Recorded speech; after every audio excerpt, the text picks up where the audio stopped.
శబరిమల అయ్యప్ప స్వామి దర్శనం ఓ అదృష్టం. హరిహర సుతుడిని మనసావాచా విశ్వసించి భక్తితో అయ్యప్ప మాల వేసుకుంటారు.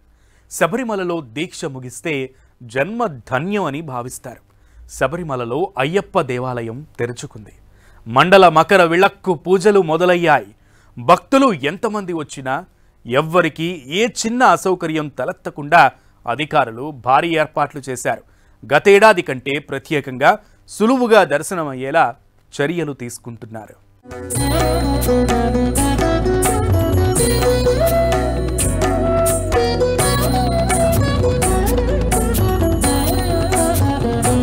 శబరిమల అయ్యప్ప దర్శనాలు ప్రారంభం. అయ్యప్ప స్మరణతో మారుమోగుతున్న గిరులు.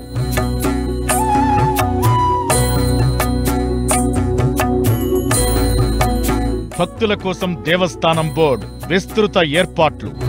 నిబంధనలేంటి? ఏర్పాట్లు ఎలా ఉన్నాయి?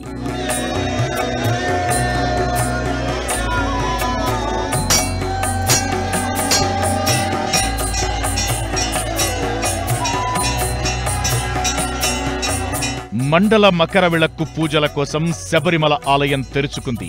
ఈ ఏడాది నిత్యం 80,000 మందికి దర్శనాలు కల్పించాలని ట్రావెన్కోర్ దేవస్థానం నిర్ణయించింది. 70,000 మందికి ఆన్లైన్లో వర్చువల్ క్యూ టికెట్లు బుక్ చేసుకునేందుకు అవకాశం కల్పించగా, మరో 10,000 మందికి శబరిమలలోని ఎరుమెలి, వండిపెరియార్, పంపా దగ్గర స్పాట్ బుకింగ్ కౌంటర్లు ఏర్పాటు చేశారు. శబరిమల ఆలయానికి మొదటి రోజే భక్తులు భారీగా తరలివచ్చారు. తొలి రోజే వర్చువల్ బుకింగ్ ద్వారా 30,000 మంది భక్తులు నమోదు చేసుకున్నారు. భక్తుల రద్దీని దృష్టిలో ఉంచుకుని ఈ సీజన్లో అయ్యప్ప దర్శన వేళలను పొడిగించారు. రోజు 18 గంటల పాటు దర్శనాలకు అనుమతించనున్నట్లు దేవస్థానం బోర్డు అధికారులు ప్రకటించారు. తెల్లవారుజామున 3 గంటల నుంచి మధ్యాహ్నం 1 గంట వరకు, తిరిగి మధ్యాహ్నం 3 గంటల నుంచి రాత్రి 11 గంటల వరకు భక్తులకు అయ్యప్ప దర్శనాలు కొనసాగనున్నాయి. పశ్చిమ కనుమల్లో 914 మీటర్ల ఎత్తులో ఉన్న శబరిమల అయ్యప్ప స్వామి సన్నిధానానికి పంబ నుంచి కాలినడకన చేరుకోవాల్సి ఉంటుంది. స్వామి దర్శనానికి వచ్చే భక్తులు మండల కాలం అంటే 41 రోజుల పాటు దీక్ష చేపట్టి ఇరుముడితో వస్తారు. పావన పదునెట్టాంబడి మీదుగా స్వామిని దర్శించుకుంటారు. ఇరుముడి ఉన్నవారికే పదునెట్టాంబడి ఎక్కేందుకు అనుమతి ఉంటుంది.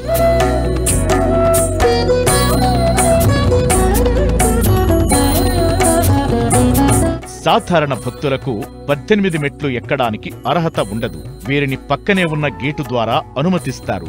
మండల మకర విళక్కు పూజల సీజన్ ఏర్పాట్లు, బందోబస్తుపై కేరళ డీజీపీ ఉన్నత స్థాయి సమీక్ష నిర్వహించారు. మొత్తం 14,000 మంది పోలీసులతో పాటు వాలంటీర్లను భద్రత విధులు, యాత్రికుల సేవల కోసం మోహరించింది కేరళ సర్కార్. భక్తుల వాహనాల పార్కింగ్ స్లాట్లను 10,000కు పెంచారు. రెస్టారెంట్లు, హోటళ్ల ధరల వివరాలను దక్షిణాది అన్ని భాషల్లోనూ డిస్ప్లే చేయాలని ఆదేశించారు.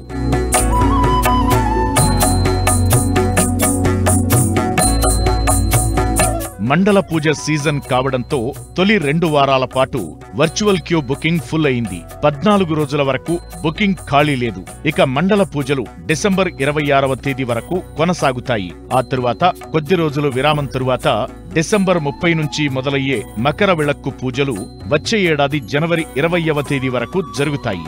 గతేడాది 50 లక్షల మందికి పైగా భక్తులు శబరిమలను సందర్శించారు. ఈసారి ఆ సంఖ్య మరింత పెరిగే అవకాశముంది. దానికి అనుగుణంగా అధికారులు ఏర్పాట్లు చేస్తున్నారు. రోజుకు 1,00,000 మంది భక్తులు వచ్చినా వారికి ఎలాంటి ఇబ్బందులు తలెత్తకుండా చూసేలా ఏర్పాట్లు సాగుతున్నాయి.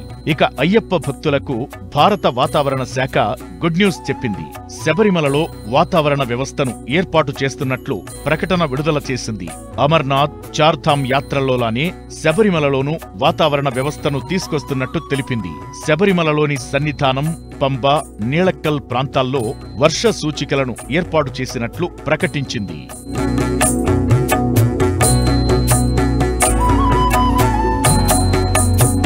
ఇకటు శబరిమల యాత్రికుల సేవల కోసం స్వామి పేరుతో చాట్బాట్ అందుబాటులోకి తీసుకొచ్చింది కేరళ సర్కార్. స్మార్ట్ ఫోన్ ఇంటర్ఫేస్ ద్వారా ఇంగ్లీష్, తెలుగు, తమిళం, కన్నడ, మలయాళం, హిందీ భాషల్లో స్వయంగా ఆ అయ్యప్ప స్వామి వివరాలు అందించినట్లుగా అన్ని వివరాలు లభ్యమయ్యేలా చాట్బాట్ను డెవలప్ చేశారు. శబరిమల సన్నిధానంలో పూజా సమయాలు, ఇతర విశేషాలే కాకుండా యాత్రికుల ప్రయాణాలకు సంబంధించి విమానాలు, రైళ్ల సమాచారం, స్థానిక పోలీసుల వివరాలు, అటవీశాఖ సేవలను స్వామి యాప్ ద్వారా పొందవచ్చు. ఇక తెలుగు రాష్ట్రాల నుంచి శబరిమల వెళ్లే అయ్యప్ప భక్తులకు దక్షిణ మధ్య రైల్వే శుభవార్త చెప్పింది. ప్రత్యేక రైళ్లను నడపనున్నట్లు ప్రకటించింది. ఏపీ, తెలంగాణలోని వేర్వేరు ప్రాంతాలను కలుపుతూ 8 ప్రత్యేక రైళ్లను ఏర్పాటు చేసినట్లు వివరించింది. ఈ నెల 22, 29 తేదీల్లో మౌలాలి, కొల్లాం, ఈ నెల 24 డిసెంబర్ 1వ తేదీల్లో కొల్లాం మౌలాలి, నవంబర్ 18, 25 తేదీల్లో మచిలీపట్నం కొల్లాం, నవంబర్ 20, 27 తేదీల్లో కొల్లాం మచిలీపట్నం ప్రత్యేక రైళ్లను నడపనుంది. మండల దీక్ష అంటే 41 రోజుల కాలం. దీనికోసం శబరిమల అయ్యప్ప ఆలయం తెరుచుకుంది. దీక్షాకాలం ముగిశాక లేదంటే ముగింపు దశలో ఉన్నప్పుడు అయ్యప్ప స్వాములు శబరిమల యాత్రకు వెళ్లి అయ్యప్పను దర్శించుకుంటారు. ఏడాదికేడాది అయ్యప్పల సంఖ్య పెరుగుతూనే ఉంది. ఈసారి కూడా భక్తజనం భారీగా హాజరయ్యే అవకాశాలు ఉండడంతో అధికారులు పకడ్బందీ చర్యలు తీసుకుంటున్నారు. అయ్యప్ప స్వామి దర్శనం అంటే అంత ఈజీ కాదు. చుట్టూ కొండలు, దట్టమైన అడవులు, ఆ దారుల్లో అడుగులు, పక్క నుండి అయ్యప్ప స్వామే తన సన్నిధానం వరకు తీసుకెళ్తారని భక్తుల నమ్మకం. ఇక మండలం దీక్ష అంత సులభం కాదు. ఎంతో కఠినమైన నియమ నిబంధనలు ఆచరించాలి. ఈ దీక్షతో ఆరోగ్యం పదిలంగా ఉండడంతో పాటు క్రమశిక్షణ అలవాటవుతుంది. ఆ హరిహర సుతుని మీద భక్తితో మనసంతా ఆధ్యాత్మికత నెలకొంటుంది.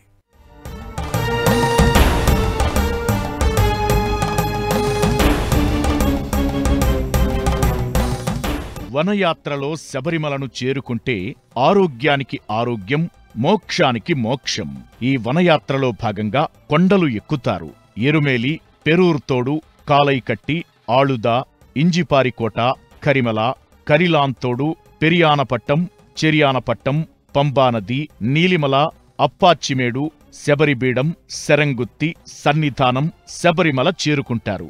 ఇలా కొండలన్నీ చేరుకుని స్వామివారిని దర్శించుకునే మార్గాలని పెద్దపాదం, చిన్నపాదం అంటారు. వనయాత్రలో భాగంగా సుమారు 48 కిలోమీటర్లు కాలినడకన వెళ్లి భక్తులు సన్నిధానం చేరుకుంటారు. సాధారణ యాత్రికులు ట్రెక్కింగ్ చేసుకుంటూ వెళతారు. ఎరుమేలి దగ్గర యాత్ర ప్రారంభమవుతుంది. ఇక్కడ వావరు స్వామిని ముందుగా భక్తులు దర్శించుకుంటారు. అక్కడ పేటైతుళ్ళై అనే నృత్యం ఆడతారు.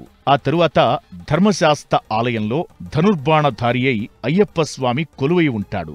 ఇక్కడే వినాయకుడు ఉంటాడు. ఈయన్ని కన్యమూల గణపతి అంటారు. ఇక్కడి నుంచి భక్తుల పాదయాత్ర మొదలవుతుంది.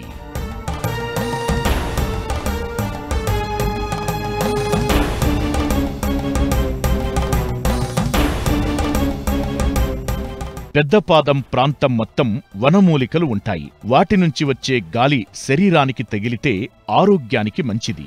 భక్తులు ఈ మార్గంలో వచ్చే అళదా నదిలో 2 రాళ్లు తీసుకుంటారు. ఆ రాళ్లను కళిదా ముకుంద అనే ప్లేస్లో పడేస్తారు.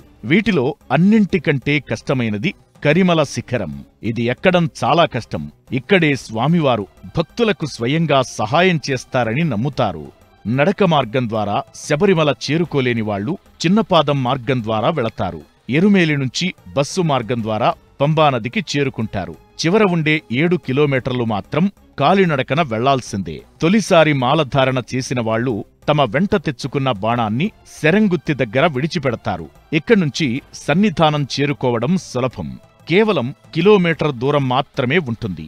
ఇరుముడి ధరించిన భక్తులు మాత్రమే ఆలయంలోని 18 మెట్లు ఎక్కి స్వామియే శరణమయ్యప్ప అంటూ స్వామివారిని దర్శించుకుని పునీతులవుతారు.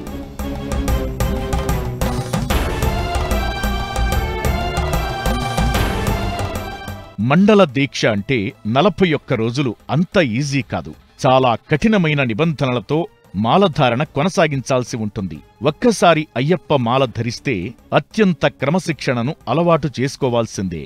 స్వాములంతా ఒక్కటే అన్న భావనతో మెలగాల్సిందే. కోటీశ్వరులైనా సరే దీక్షలో నేలపై కూర్చుని తోటి స్వాములతో కలిసి భోజనం చెయ్యాల్సిందే. అందరితో కలిసి పూజలో పాల్గొనాల్సిందే. తెల్లవారుజామునే లేచి చన్నీళ్లతో స్నానమాచరించాలి.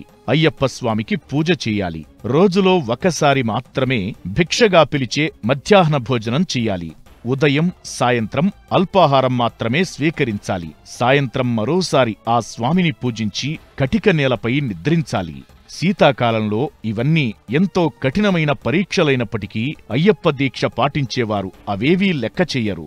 దీక్షలో ఉన్నవారు పాటించే నియమాలతో ఆరోగ్యం పదిలంగా ఉంటుంది. క్రమశిక్షణ అలవాటవుతుంది. అయ్యప్ప దీక్షలో 18 సంఖ్యకు ఎంతో ప్రాముఖ్యత ఉంటుంది. పడి అంటే 18 మెట్లు అని అర్థం. ఈ 18 మెట్లకు మహత్యం ఉందని భక్తులు నమ్ముతుంటారు. 18 మెట్లకు 18 రకాల శక్తులున్నాయని బలంగా విశ్వసిస్తారు. 18 సార్లు శబరిమల యాత్ర చేసి వస్తే తమ జన్మ సార్థకమవుతుందని అయ్యప్ప భక్తులు విశ్వసిస్తారు. దీక్షాకాలం ముగిశాక గాని, ముగింపు దశలో ఉన్నప్పుడు గాని అయ్యప్ప స్వాములు శబరిమల యాత్రకు వెళ్లి అయ్యప్పను దర్శించుకుంటారు. అయ్యప్పకు శబరిమలకు ఇంత విశిష్టత, ఇంత మహిమ ఉండటంతో ఏటా భక్తుల సంఖ్య భారీగా పెరుగుతోంది. గతేడాది కంటే ఎక్కువగా ఈసారి భక్తులు దర్శించుకునే అవకాశముందని అధికారులు అంచనా వేస్తున్నారు. రోజుకు 1,00,000 మంది వచ్చినా సరే ఎలాంటి ఇబ్బందులు తలెత్తకుండా జాగ్రత్తలు తీసుకుంటున్నారు.